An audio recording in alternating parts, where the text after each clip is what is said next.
How's it going, everybody, and welcome to Just Nobody's Podcast. I'm your host, Ryan. And I'm your host, Daniel. And today we're doing a podcast. Woo! If you're new to the channel, please hit the subscribe button and also hit the like button. If this video gets 7,000 likes, we're going to be giving away one of these things.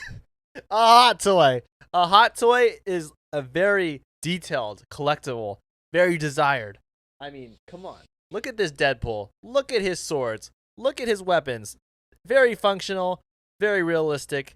And everyone should have one. Okay, those swords are actually kind of sharp, though. They are. You can cut yourself on it. Yeah. So don't be careful with Deadpool swords.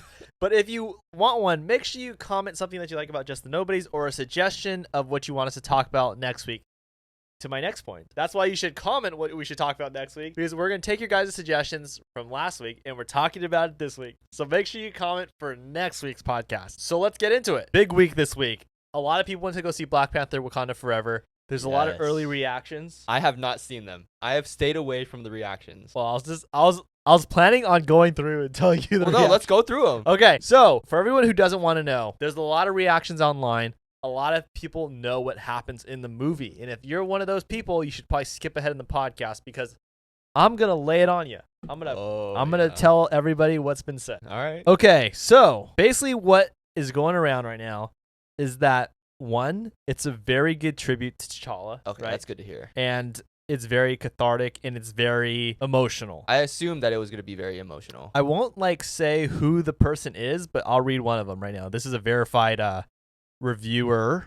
Okay. So this person says, I know you don't believe when people come out of a world premiere and say a movie is awesome, but Black Panther Wakanda Forever is a fantastic sequel and a great movie. I knew it'd be emotional, and it was. Expect your eyes to leak. Great job, Ryan Coogler. Oh, man. Let's see. Well, that kind of gave me chills because I know it's going to be an emotional movie. Yeah. Another thing, Wakanda Forever is excellent. An immensely powerful story of forging forward, shattering at times, but also beautifully cathartic and heartening. Cannot get over how well the film earns that title. Interesting. Okay, another one. Wakanda Forever is outstanding. It handles loss, grief, and revenge with a maturity and seriousness rarely seen in the MCU. There's an interesting word there. Revenge. That's what I was thinking about. So if that's the case, T'Challa might be killed. Yeah. And, the survivors like Shuri and Baku, right? Nakia may have to get revenge. Yeah, it's like a revenge story. Yeah, so revenge is a very key word. That's interesting. I think that's something that we have to really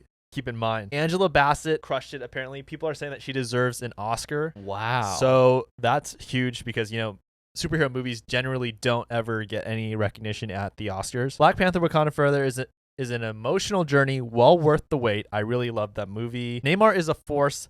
Better than I hoped. So much to discuss. I'm excited to see Namor. Yeah, everyone's reaction is saying Namor is the best. Namor stole the screen. Namor is doing all this stuff. And I'm like, wait a second. There's so many. He must be really good then. Right. I mean, just from the trailer footage, he looks really good. Everyone's also saying Rihanna's Lift Me Up will really make it even more emotional. Another great post-credit scene that's genuinely a jaw-dropper. Don't know about Oscars. Oh, wow. It's all about the post-credit scene, man. Post-credit scene. I know the post-credit scene, but I'm not going to say it. You know it? I know what happens. It got spoiled for you? Kinda. Oh, that kind of sucks. But it is truly emotional, and I think it sets up some big things. Oh, man. Okay, moving on. Wakanda Forever is fantastic. Coogler delivers a soulful, wondrous sequel that packs an emotional punch, effectively explores relevant world themes, a beautiful tribute to Boseman's legacy. Letitia Wright's performance is great. Mid-credit scene is really moving. Mid-credit scene. So apparently there's no post-credit scene. It's a mid-credit scene. Oh, that's the only one? Yeah. Okay. There was a post-credit scene that was cut from the movie. Really? And the post-credit scene that was cut from the movie, we've actually already talked about. Are you serious? Yeah. Oh my gosh, are you serious? But I understand why they cut it now because it would overshadow the movie. Because if that happened, that's the only thing we would all be talking about.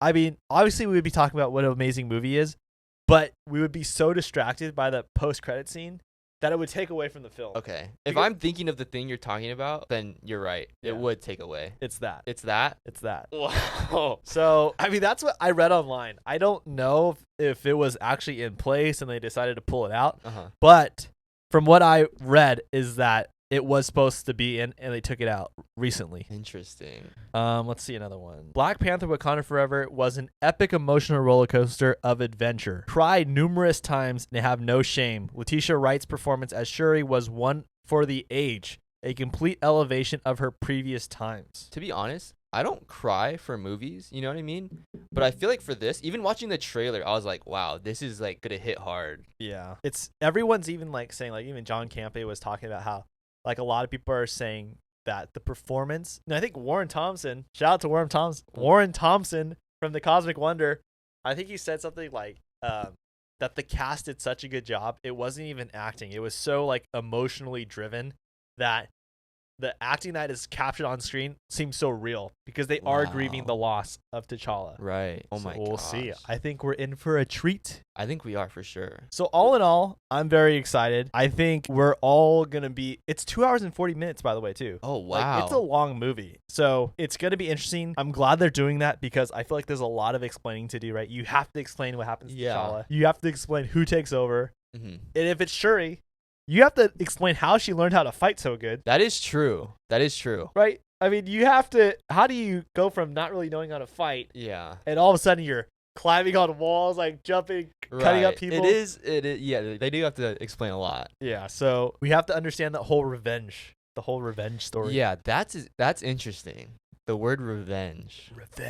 For me, when I'm just watching the trailer, right, you're just very like emotional. You don't think of revenge. No. I didn't think it was going to be a revenge story. Whatever they do with T'Challa's death has to lead towards this whole like revenge for the rest of them. Yeah. Make sure you guys watch Black Panther Wakanda Forever. It's going to be amazing. And I know that there's been a lot of, it's been an uphill battle trying to get these Phase 4 movies right. But I feel like this one's going to really do its justice. Yeah, I have high hopes for this. High hopes. Okay, so moving on to some happy news. Sad news. Sorry, I don't know what I'm saying.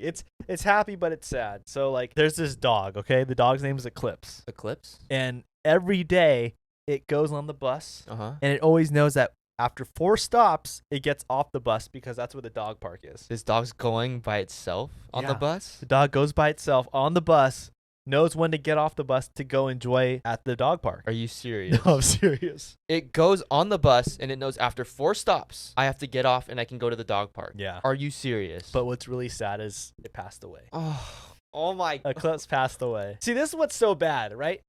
If I were to tell you about this story, right? About this dog that gets on the bus on its own, goes to the dog park by itself, like why couldn't they release that news earlier, right? Why do you have to tell all these great stories about this dog that dies, and then once it dies, you tell his amazing life, So they didn't know about this dog really until it died. Apparently so. Well, based on the news articles. That's really sad. Eclipse was a beautiful soul. That's insane though, that the dog was that smart. Right? Like it knew when to get on the bus, knew when to get off the bus, and knew when to go back home. Yeah. I don't think I've ever seen a dog do that. Besides like a Hachi story. Yeah. Right? But Hachi was just stuck at the train station, right? Yeah. This dog is going from its house to the bus stop, onto the bus, stopping 4 times, making sure it counts 4 stops, gets off, and plays with the other dogs at the dog park. Yeah. And then after a full days of work, it heads back home, goes to sleep, and does the next thing every day. Every day? Yeah. That's insane. It's sad, though. Yeah, that is really sad. Eclipse, you'll be missed. I'm sorry we never had the chance to know you, but your legacy lives on. That's a really cool story. Okay, so on to a happy news story that has no sadness. No sadness. Okay. We have a bakery in California have just designed a real-life Han Solo stuck in carbonite out of bread. What? Life-size model of Han Solo, okay? Yeah. And they made it out of like bread. Are you serious? It's Like a- the whole like the pose like Yeah. stuck in the carbonite. It's a huge piece of bread in the shape of that. It's just bread. Yeah. Nothing else. Nothing else. I mean, it's edible. What? They Yeah. must be really big Star Wars fans. Because I feel like that's a lot of work. I mean, it's getting a lot of attention online because obviously, how do you do? Like, who even thinks that? I mean, life size. Yeah, you That should thing see was it. huge in the movie. Yeah, it's just like that. It's taller than the guy who made it. Yeah, and it's bread. It's bread. How do you take a even have bite an out of it. oven to cook that? I don't know. I always wonder that. Even like when they make the world's largest pizza, like how do you cook that? Yeah, how do you do that? Yeah, there's no way there's like the world's largest oven. Like, like you don't own the world's largest pizza. I guess you would have to. You would think the world's largest pizza owner should also own the world's largest oven. But see, like the carbonite thing, the whole bread thing, how do you have the oven space to do that? They must have done it in like different batches, right? You can't do it all at once. But then how are they like stuck together too? Like, Yeah, are they it's- connected? It's one full piece. See, then that doesn't make sense because it needs to be baked together. Well, there's got to be some way, because there's no way there's an oven that big. There's no way. That thing's huge. Dude, that's crazy. I know. They're saying that obviously this Han Solo bread sculpture won't live for long, right? It will Uh-huh. have a short life, Right, because right. it is indeed It's edible. bread. Yeah. If it lasts forever, that'd be really scary, because that's what we eat. Yeah. Okay, along with some MCU news, there's a lot of news that's slowly coming out. I mean, seems like every day there's something new. Yeah, I mean, we just got the holiday special Guardians of the Galaxy trailer the other day. Yes. And Groot is... Okay, explain to me how this makes sense. We saw Groot in Thor Love and Thunder. He was still like teenage Groot. Yeah. Holiday special takes place 6 months later. Yeah. He's a grown man. But okay, but what was weird, he still kind of has the teenage face. Yeah. You know, like he doesn't have the grown Groot face like we did in Guardians of the Galaxy 1. Right. But how's he... Right, he's all jacked now. Yeah, he's like definitely... Maybe he went from ages 13 to 18 pretty quick. Yeah. Or maybe he's 16. Maybe. He's like, getting his bulk on. Yeah. I don't know how they're going to explain it. Maybe he absorbs like some trees. Just a little bigger. It is funny though how he still kind of has like the baby face. Yeah. At first I thought it was like someone wearing like a Groot mask. Right. But then I started thinking, I was like, oh wait, that's Groot. That's Groot. That's bigger Groot. With this last Guardians of the Galaxy coming out, we all know that we want to see like the ultimate version of Groot, like him full size, going hard. Yeah, 100%. And they're gonna show us that. Yeah, I hope so. And I think for like his character arc to have like a full circle moment, I think he should get to the ultimate Groot size. Yeah. I think we need to see everyone just go all out. Yeah. It is the last Guardians movie, right? This is it. So we need to see them go all out. We need to see them take it to the max. Yeah. Oh, speaking of Guardians of the Galaxy, do you see how like James Gunn is now co-owner of? Oh he's my co-owner God. of DC. Co-CEO of DC. That is crazy. Crazy. And Henry Cavill is now back as Superman. Okay, we saw Black Adam. That was a pretty crazy reveal. Like the way they revealed it. Yes. It was very like, I need more. Yeah. You definitely are like, wow. Yeah. It took you 10 years to get here. And you're here. You're here. Yeah, I mean, it was definitely a shocker in the theater. Yeah, but it's really exciting. Henry Cavill's back. We know that James Gunn is going to be working for DC now. We saw what he did with the Suicide Squad. He did a phenomenal job. Oh my gosh, Suicide Squad 2. Suicide That was Squad 2. that was a great movie. It was. And I have to say, out of all the DC projects, it's definitely in the top 2 for the best films that DC's ever done. Yeah, 100%. And what's great about that is we know James Gunn's killed it with Peacemaker. He's killed it with Suicide Squad. Mhm. He's killed it on the Marvel side with all the things he's done. Yeah. So it's only only up for here for DC. Like I feel like this whole stigma of like DC movies aren't that good. It's gonna totally change now that James Gunn's here. Yeah. He's gonna get unique characters that like not too many people know that are in the DC universe, make them become like stars, just like how he did with the Guardians of the Galaxy, right? Right. He like took these unknown characters, not super big, right? Yeah. And made them the world's most loved superhero group. I mean, James Gunn's mind is just so powerful, I feel like, because he's done so many great projects. Yeah, he also is responsible for Scooby-Doo 1 and 2. See, like, that's how you know. Did you know that Scooby-Doo, I think it was Scooby-Doo 2, was actually supposed to be rated R? What? And it was rated R for a while. And then they had to make some edits and changed it to make it PG-13. I wonder what was rated R in that. Oh, they're like trying to like do like a lot of like inappropriate stuff. Oh. It was interesting because you could kind of see glimpses of it throughout the movie, but Interesting. they're hinting at like maybe a Scooby-Doo 3 and making it rated R. Okay, I would love to see a rated R Scooby-Doo. Yeah, why not? That would be amazing. Like horror, thriller, fun, comedy. yeah, especially if James Gunn gets to do it. Yeah. James Gunn. Comment if you want to see James Gunn do Scooby-Doo 3. Justice for James Gunn. Justice for James Gunn. Oh, you know what's so interesting? I don't remember if I talked about this like a while back, but you know Spider-Man Freshman Year, like that new Disney Plus show? Yeah. So apparently it's coming out in 2024. 2024 is going to be a big year for Marvel, right? We got Fantastic Four, We got Deadpool. Deadpool. There's a lot coming There's out. a lot in 2024. So apparently this Spider-Man freshman year story is going to follow Peter Parker. But in this universe, Norman Osborn will be like his mentor instead of Tony Stark. So it's like as if Tony Stark never met him, like in Civil War, and Norman Osborn got to him first. Interesting.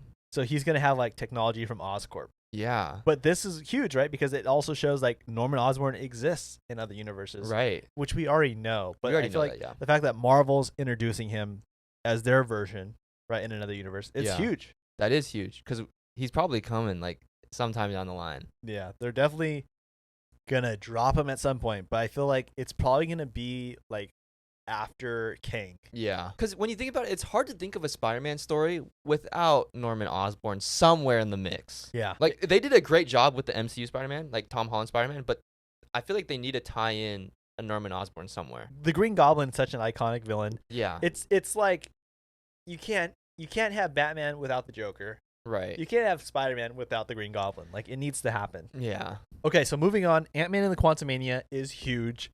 And I have a theory. All right. Ooh. So do you know the crazy Ant-Man and the Wasp Quantumania theory? No. So we all know how many people are speculating that Ant-Man's going to die in this film because he's like the last like semi-original Avenger. But what if I told you there's even more evidence now that he's going to die? Oh boy. So we see in the new trailer that Cassie Lang is actually the reason why everyone has to go to the quantum realm because of her mistake. And it looks like Ant-Man will be killed by Kang because Ant-Man's story arc is coming to a close. Okay, I really hope he doesn't, but it does look like he's gonna die. So there's a theory that Ant-Man will actually have to die for the future of the MCU Avengers. Wait, why does he have to die? Because in the comics, Ant-Man actually dies, and Cassie Lang wants to get revenge because of her father's death. So she like goes and joins/starts the Young Avengers. And Marvel's already setting up this team. As we saw, like there's Wiccan and Speed, there's Kate Bishop, there's Cassie Lang, there's America Chavez, Eli Bradley, and there's Kid Loki and Hulk's son Scar. So it's all leading up to making this Young Avengers team. It does seem like this movie is gonna be a good send-off for Ant-Man. Yeah, because when you think about his like the whole hero's journey thing, Yeah. Ant-Man's character development has come full circle. Right. You know, he started off as a criminal.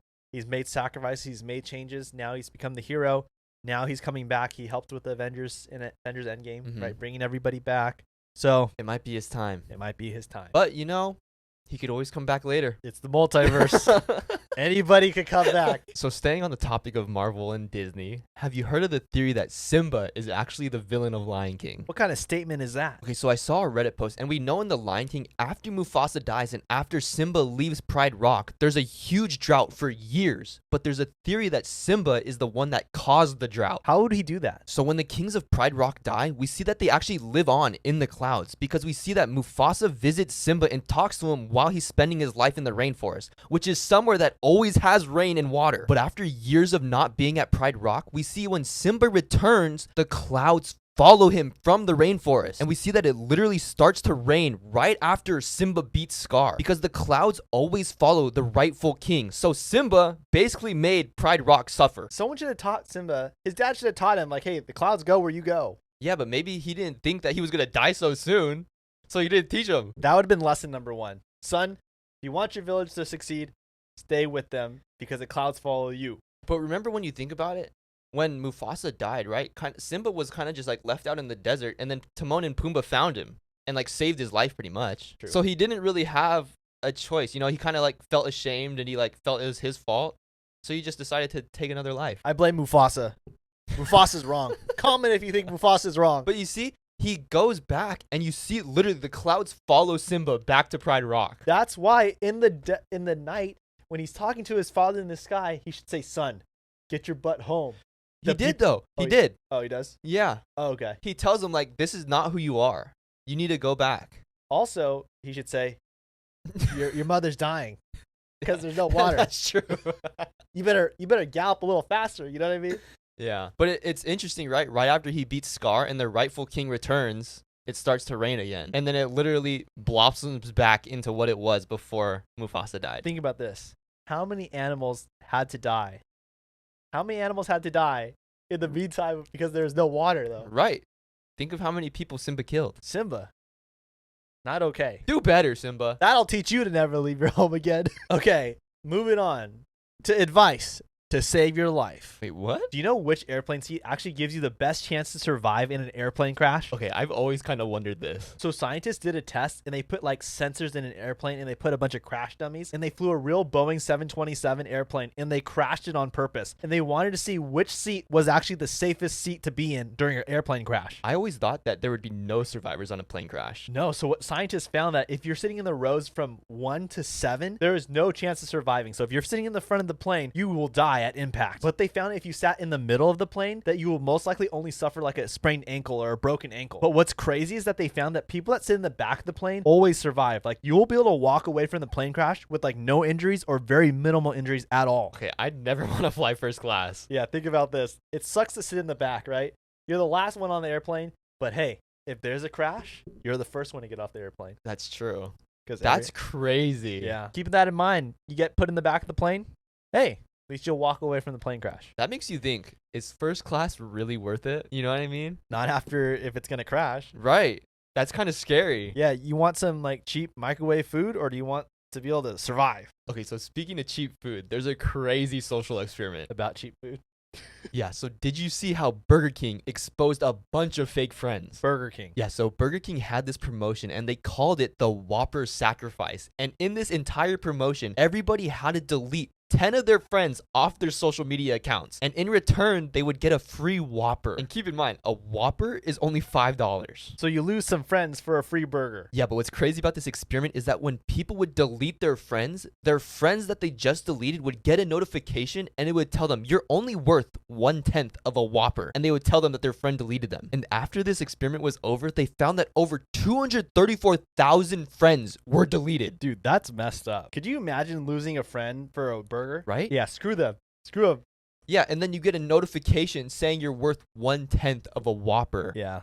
That's pretty That's brutal. Okay, so moving on. Do you know the rarest month to be born in? No. As we all know, everyone is unique, but some people are actually considered rare because like scientists were able to record like everyone that has lived and people that are living, and they found which birth month is the most rare to be born in and which one is the most common. All I know is November is never rare for anything. Yeah, before I tell you the most rare months to be born in, I'll tell you the most common. So the 5th most common birth month to be born in is actually July. The 4th most common is August. The 3rd most common is March, and the 2nd most common is October. And the most common month with the most people born in it is actually September. Okay, I do feel like I know a lot of people born in September. Okay, so now I'm going to tell you the most rare months to be born in, like the super rarest. So the 5th most rare birth month to be born in is actually November, and the 4th is actually January. The 3rd most rare is April, and the 2nd most rare birth month is December. And the month that has hardly any people born in it is actually February. I feel like I only have one friend born in February. Yeah, it's weird how like out of all the months of the whole year, February is like the only month that has like the least amount of births. Yeah.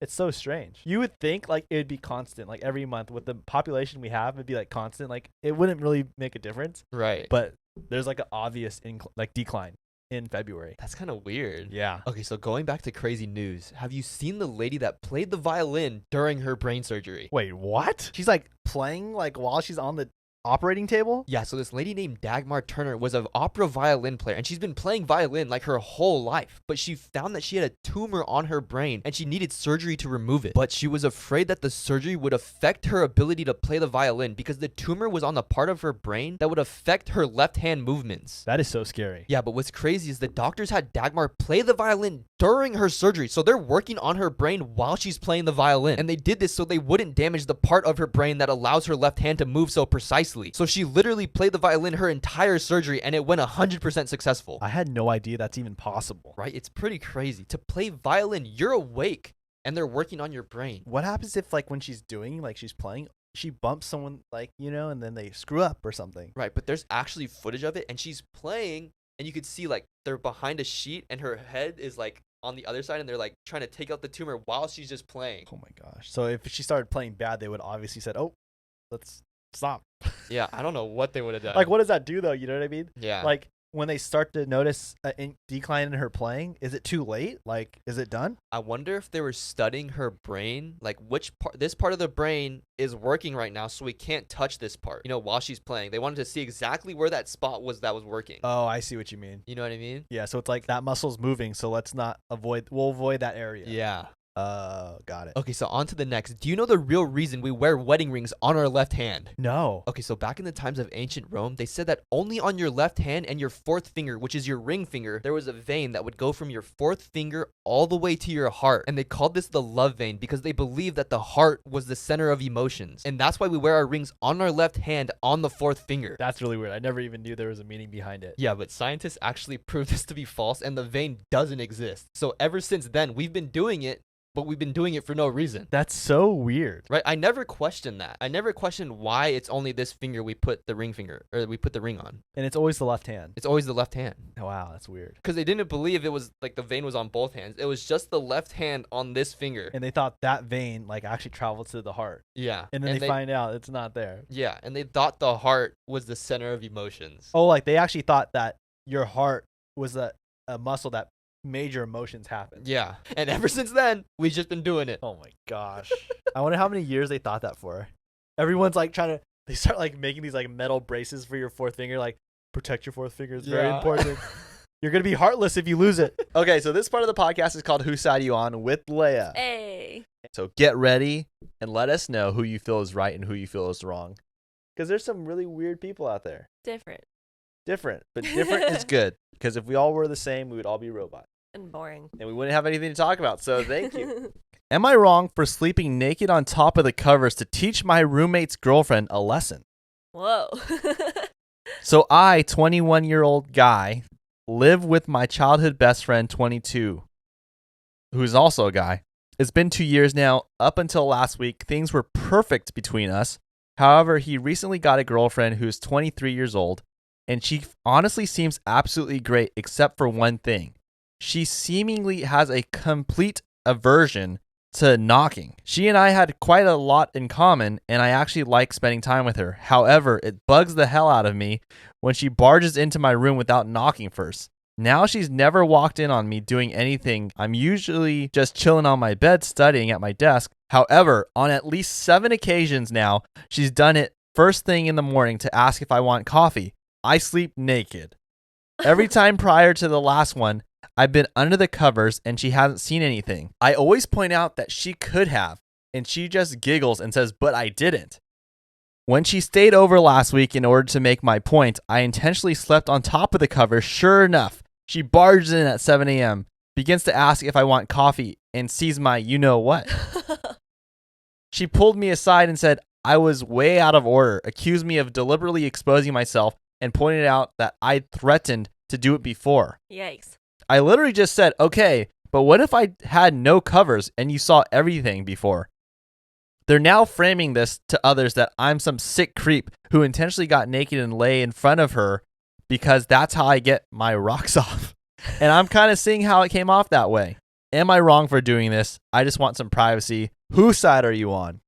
Oh boy. Okay, so... Okay, I just have to say this.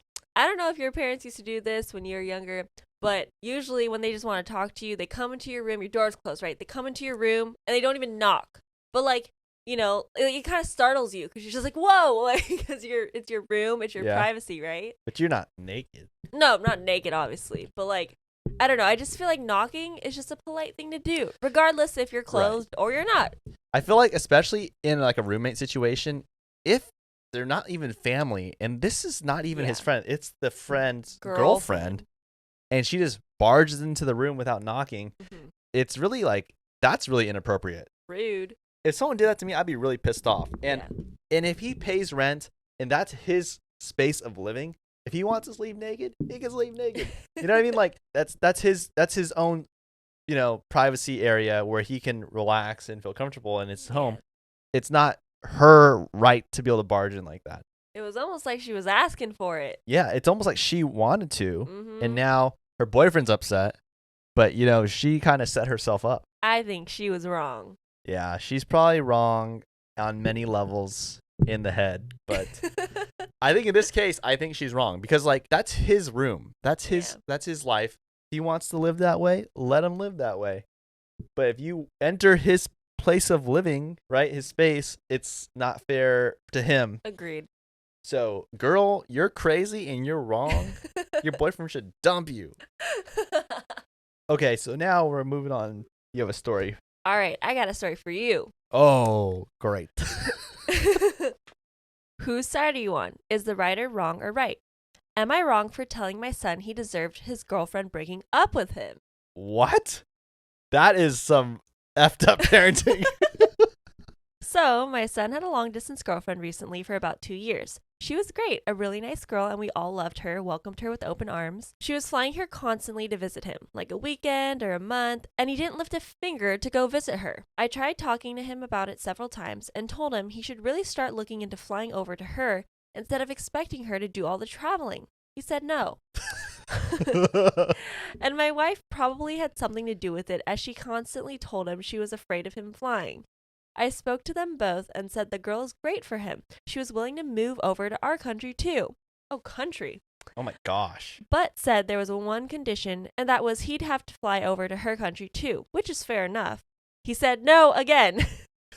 He didn't want to fly or travel anywhere. My son was becoming lazier and lazier, eventually telling his girlfriend and us that he was perfectly fine never traveling anywhere, including holidays, etc. Last week, he told us she dumped him. I went on her Facebook page, and as we're still friends, she wrote us an apology letter about how upset she is it didn't work out. But these things happen, so we're on good terms. I confessed to them both that I actually agree with her decision, and that he should have expected it. He didn't treat her properly, and I hope he learns his lesson for the next one, because he needs to make more of an effort.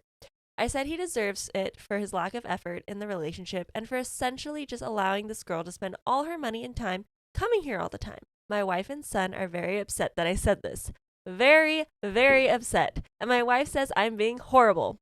Was I wrong? I stand by what I said. Whose side are you on? Okay. He's right. He's right. The dad's right. Yeah. The son, you need to get your stuff together. No E for effort even? Come on, dude. E for effort. Leia's a teacher and she just hit him with the E for effort. Ghost, flip your card around. Red card. Red card for Remember you. Yeah, red card for you. Gosh. Okay, one, the mom should be like telling him that, you should put some effort forward, right? Yeah. Because like I'm sure she didn't like do all the effort like for her husband. Right? I'm sure like the husband obviously had some effort. That's why they got married. Like it's not like, but she's teaching him the total opposite, her son the total opposite. So it doesn't make sense because obviously, right? You got to have, it's like a 50-50 thing, you know? I think it's too like, even though like, yes, it's your child and like you may be a little bit biased about that, but I think the more importantly, it's like teaching your kids like having values and morals and like doing what's right. Even though, yes, he got his heart broken or whatever, Yeah. Yeah. But come on, dude. The dad's right. The girl's spending all her money to come like fly to your country, not like city, not driving to your city or driving to your state. It's flying to your country. Yeah. So that's not cheap. No. And it seems like she tried everything she can to make it work. Yeah. But maybe she's crazy. And that's why. Yeah, we just don't know. He's just like, I'm not maybe. spending money to fly over to you. Let's just put everything aside and just look at it this way. If the girl is putting forward effort and the boyfriend's not, even if the relationship was toxic, the boyfriend should have just ended it then. You know what I mean? But if you are in a relationship, you both should be trying, no matter what, right? I'd fly over to your country and see ya. Right? Sure, Would right you? back at you. Oh. But I'm just saying, though, like, it's kind of unfortunate that the boy doesn't see that, like the kid. Yeah. That it should be mutually, Yeah. Just a simple no. No. Nah. You're wrong, kid. You probably won't find another girlfriend. Maybe in the same country. Yeah. Try that one. Maybe, yeah. Try same city. And then it's a whole, like, who's paying for gas kind of thing. All right. Whose side are you on? Is the writer wrong or right? Am I wrong for saying no to be a bridesmaid to my best friend for being engaged to my ex? Ooh. I don't know about this one. So Jane, 29 female, and I, 29 female, have known each other since we were in middle and high school together. She went to college in California, and I went to college in Georgia. During college, Jane and I visited each other. She's younger than me, so I flew to LA for her 21st birthday, and we always met up when we were home, etc. My junior year, I met Kyle, senior at the time. After he graduated, he moved to New York City for a job. While I was not intending on staying on the East Coast, I ended up also moving to New York City, partially to be with him. Kyle decided he wanted a change of pace and wants to move to LA. We talked a lot about it. I said if we could just wait 6 months and move together since I just got promoted. He found a job and he moved to LA in May of that year instead of waiting. It's worth noting that Jane had moved to LA January of that year, so just a couple months. I'm not sure at what point Jane and Kyle get together. They were already familiar with each other because of all the times Jane had visited and the times when I brought Kyle home. Kyle and I started fighting a lot more. I was stressed and frustrated. That August, we broke up. Kyle and I kept talking and he decided he didn't like LA and was going to move back to New York City. Then COVID hits. I found out that Jane and Kyle may be together through friends. Oof. I asked Jane about it, and she said they were just hanging out a lot because he was still new and didn't have a lot of friends. Jane was constantly posting stories on Instagram, and they looked too close to just be friends. I didn't believe her. She kept saying they're just friends, and I unfollowed both of them on Instagram, and neither of them said anything. Jane and I haven't really talked since everything happened. Now they're engaged. Oh my gosh. Jane asked me to be a bridesmaid, and I said no. I felt it would be a little uncomfortable for me, and I felt that Kyle had been stringing me along while he was in LA, and I feel awkward that they weren't honest about it from the beginning. But Jane is saying I can bring my current boyfriend as my +1, and Kyle agreed with her. She and my sister both think I'm overreacting and should just say yes. Am I wrong for saying no? Whose side are you on? No, you're not wrong for saying no. Absolutely not. I mean, that's awkward. Yeah, super awkward. Oh my gosh. I mean, if I was in that situation, I would just be like, yeah, I'm not going to deal with any of you guys. Yeah. Be like, I mean, happy life. You know, I wish you the best, but it's okay. I'm just going to save myself from this one. Yeah, you don't need to be there for that. Yeah. Especially in the whole wedding involved with it. Like, Yeah. that's a little too close. Too close. A little weird. Why would you even extend that invite to the person? One, if you guys know she unfollowed you both, Yeah. right? You obviously know that she doesn't want to be close with you. Yeah. The it's last like- thing she's thinking is, I want to be in their wedding. Yeah. Exactly. Exactly. That's so weird. I know. Anyways, Ryder, you are not wrong. You're not wrong. Absolutely not. All right, Leia, thanks for your crazy stories. All right, guys. Well, if you made it this far in the podcast, thank you so much for watching. Also, make sure you hit the subscribe button if you're new to the channel. We have some big announcements coming up soon. If you ever want to be on the podcast, let us know. We have some thing coming out that we can't really talk about right now, but if you want to be on it, just stay tuned. Also, hit the like button. If this video gets 7,000 likes, we'll be giving away one of these hot toys to one of you guys. So make sure you hit the like button. Comment something that you like about the podcast, something about you like about the show, whatever it may be. Also, comment what you want us to talk about next week. As you guys saw throughout this video, we took your guys' suggestions from last week and we talked about it this week. So we'll see you guys tomorrow on TikTok, and we'll see you guys next Saturday on Apple Podcasts, Spotify, and YouTube. See you on the TikTok. God bless you guys. See ya. Love ya.